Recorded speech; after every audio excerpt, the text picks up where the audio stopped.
Hello and welcome to the show. I'm Lawrence John and this is Armagh, also known as Cathedral City, as it's one of the few cities in the world which has two cathedrals with the same name, St Patrick's Church of Ireland and behind me St Patrick's Roman Catholic Cathedral, both named after Ireland's patron saint, Patrick, famous for driving the snakes out of Ireland. Well, most of them anyway. There's still a few around, though these days they're in politics. Armagh City Hotel, one of the largest hotels outside Belfast. It was here about a year ago that I interviewed several singers at an event organised by LCM Promotions. In a moment, the first of two singers on the bill that evening talks about making his first video while flirting with my camera woman. We're here at the Armagh City Hotel, and on the bill tonight is none other than this man, Roly Daniels. Roly, we met just about a month or 6 weeks ago, and when we met then in the Red Cow in Dublin, I was saying I was absolutely amazed that you had never recorded a music video. And since then, lo and behold, you've gone out and made one. Yes, and thanks to you, because you were the one who kept telling me to do one. Believe it or not, I was always reluctant to make one because I thought, my God, at this stage of my life, who the hell wants to see an old guy like me? The lady there, the beautiful lady behind the camera, she says, me. Thank you so much, you're so kind. Well, look, I've done one. There's young kids on the block, but I mean, you still have your fans, they want to see you on video. Yes, so I was told, and I thought, well, maybe what the heck, if I get the right song. Yes. I said, I will do one. And you picked a good song, a Charlie Pride one, yeah? So I believe, it was given to me, believe it or not, about 2-3 years ago when I was on tour with Dee Riley.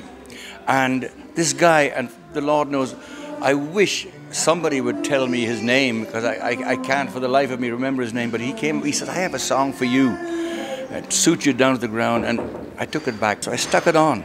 And my wife was downstairs. I'm up in the attic playing my music, and my good wife Sarah is down on the floor below the bedrooms. Yeah. She says, "What's that song there?" She says, and she says, "Play it again."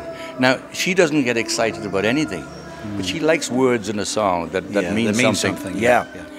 So I played it again for her. She says, "That's it." She says, "That's a cry," and I listened to it again, and I thought it was a real good one. So I said, damn it, I'm going to go in and do it and record. See if it turns out, if I can do it good. I went to Jonathan Owens, who's a cracker. He's great with it. Yeah. And I was delighted with the way it turned out. Roly, as always, it's lovely to talk to you. My pleasure. Now it's great to welcome to the show one of America's greatest country singers, Collin Raye. Thank you so much. It's good to be here. You've been on the scene for quite some time. You don't look like you've been on the scene for that long. Oh, bless you. But you started in 1991 and you've had, to cut a long story short, you've had 4 number ones, but you had quite a lot of number 2s. So close. I was looking down the list earlier today and I thought, my goodness, he must have been so frustrated so many times knocking on the door. Well, one of my favorite stories of that is I had a song called Every Second. After Love Me went to number 1, it was the next release.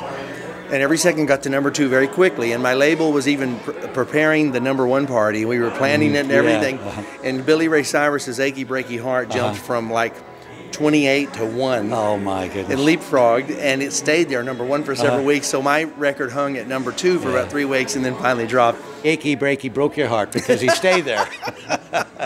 But at least I can say that song would have been a number 1 had it not been for, one of maybe the biggest hit of the decade. Your second single went to number 1, and that was the terrific song Love Me, which is probably your signature tune, is it? It is, and we've been very blessed to have a lot of songs that people recognize, around the world. But Love Me is one that wherever I go, you'll see it tonight. I mean, when I drop that mic out there, the whole audience sings it, no matter where we are.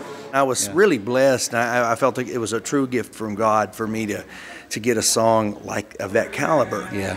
Brand new. Nobody knew who I was. I was brand new to town, and usually they save those songs for established artists, and they believed in me and wanted me to have it. There you go.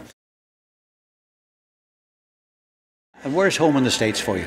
Well, I live in Nashville, Tennessee right now. I'm not I didn't spend a lot of my time there during the main heyday of my career. I lived in North Texas, which is where I'm from. Yeah. It's where my kids were, and so I did a lot of commuting, Yeah. But the last few years, I've enjoyed being in Nashville. Lived there a couple of different times for short stints, and it does make life easier because that's where everything happens. That's where the music community is. if you get there before I do, would you probably will. Huh? would you send me Garth Brooks' autograph? Great to talk with you, so Collin. much. We'll see you next God visit. bless you. Okay. Thank you so much. All the best. Armagh Observatory, an astronomical research institute with around 25 astronomers studying stellar astrophysics.